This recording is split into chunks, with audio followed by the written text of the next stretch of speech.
Oh no, I said you're on fire, not you're fired. You got the wrong end of the stick. Welcome to MNB English lessons and ఇది మన 36వ రోజు class. అందరికీ నమస్కారం. మన లైఫ్లో ఇది చాలాసార్లు జరుగుతుంది కదా. మనం ఒకటి చెప్పాలనుకుంటాం, కానీ వినేవాళ్లు దాన్ని ఇంకోలా అర్థం చేసుకుంటారు. అంతే, మొత్తం కన్ఫ్యూజన్. సరిగ్గా ఇలాంటి అపార్థం గురించి చెప్పడానికే ఇంగ్లీష్లో ఒక సూపర్ ఇడియం ఉంది. సరే, మరి లేట్ చేయకుండా ఈరోజు మనం నేర్చుకోబోయే ఇడియం ఏంటో చూసేద్దామా? అదే, get the wrong end of the stick. ఉదాహరణకి ఎవరైనా మనతో no that's not what I meant, you got the wrong end of the stick అన్నారనుకోండి, దాని అర్థం అయ్యో నా ఉద్దేశ్యం అది కాదు, మీరు పూర్తిగా తప్పుగా అర్థం చేసుకున్నారు అని. అసలు ఈ స్టిక్కి అంటే ఒక కర్రకి తప్పుగా అర్థం చేసుకోవడానికి సంబంధం ఏంటి? చాలా ఇంట్రెస్టింగ్గా ఉంది కదా. దీని మీనింగ్ ఏంటి, ఆ పేరెలా వచ్చిందో ఇప్పుడు చూద్దాం. సో సింపుల్గా చెప్పాలంటే get the wrong end of the stick అంటే ఒక సిచ్యువేషన్ని కంప్లీట్గా మిస్అండర్స్టాండ్ చేసుకోవటం అన్నమాట. తెలుగులో మనం అపార్థం చేసుకోవటం అంటాం కదా, ఎగ్జాక్ట్గా అదే. ఇదెక్కువగా ఫ్రెండ్స్తో మాట్లాడేటప్పుడు లేదా ఎవరైనా పొరపాటు పడితే వాళ్ళని మర్యాదగా కరెక్ట్ చేయటానికి వాడుతుంటారు. ఇక దీని వెనుకున్న కథ భలే ఉంటుంది. ఒకసారి ఒక వాకింగ్ స్టిక్ని అంటే చేతికర్రని ఊహించుకోండి. దానికి పైన మనం పట్టుకునే హ్యాండిల్ నీటుగా క్లీన్గా ఉంటుంది. అదే కింద నేలకి తగిలే ఎండ్ మాత్రం మురికిగా ఉంటుంది. జస్ట్ ఆలోచించండి, ఆ కర్రకి 2 చివర్లుంటాయి. ఒకటి పట్టుకోవాల్సిన కరెక్ట్ ఎండ్ అంటే క్లీన్ హ్యాండిల్, ఇంకొకటి కింద మురికిగా ఉండే wrong end.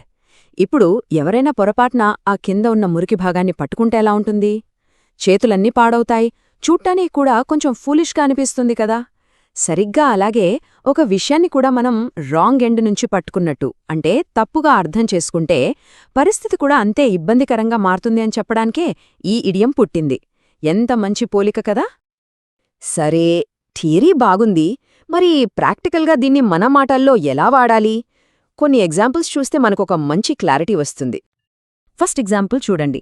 He got the wrong end of the stick and got angry అంటే నేను చెప్పింది అతను తప్పుగా అర్థం చేసుకుని నా మీద కోప్పడ్డాదు అని. చూసారా, ఒక్కోసారి చిన్న మిస్అండర్స్టాండింగ్ ఎంత పెద్ద గొడవకు దారితీస్తుందో.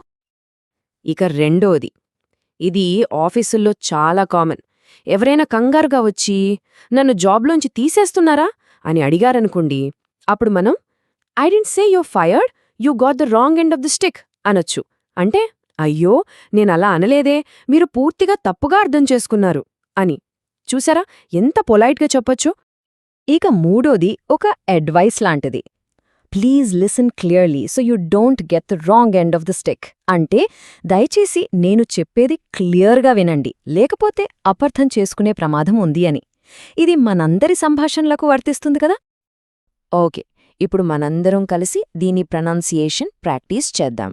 నేను చెప్పిన తర్వాత మీరు కూడా రిపీట్ చేయండి. అప్పుడే ఇది మనకు బాగా గుర్తుండిపోతుంది. ఓకే, రెడీనా? నేను స్లోగా చెప్తాను, నాతో పాటు అనండి.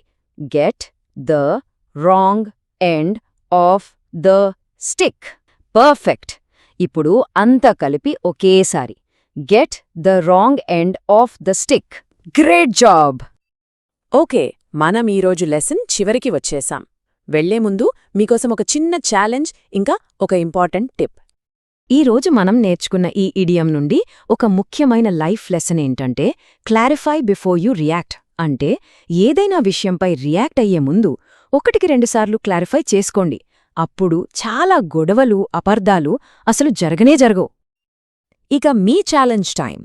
మీ లైఫ్లో ఎప్పుడైనా ఇలా ఒక విషయాన్ని తప్పుగా అర్థం చేసుకుని అయ్యో అనవసరంగా రియాక్ట్ అయ్యామే అని ఫీల్ అయ్యారా?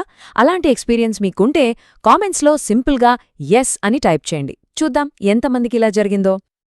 MNBతో కలిసి ఇలాగే ఈజీగా ఇంగ్లీష్ నేర్చుకోవాలంటే ఈ లెసన్ని తప్పకుండా లైక్ చేయండి, మీ ఫ్రెండ్స్కి షేర్ చేయండి.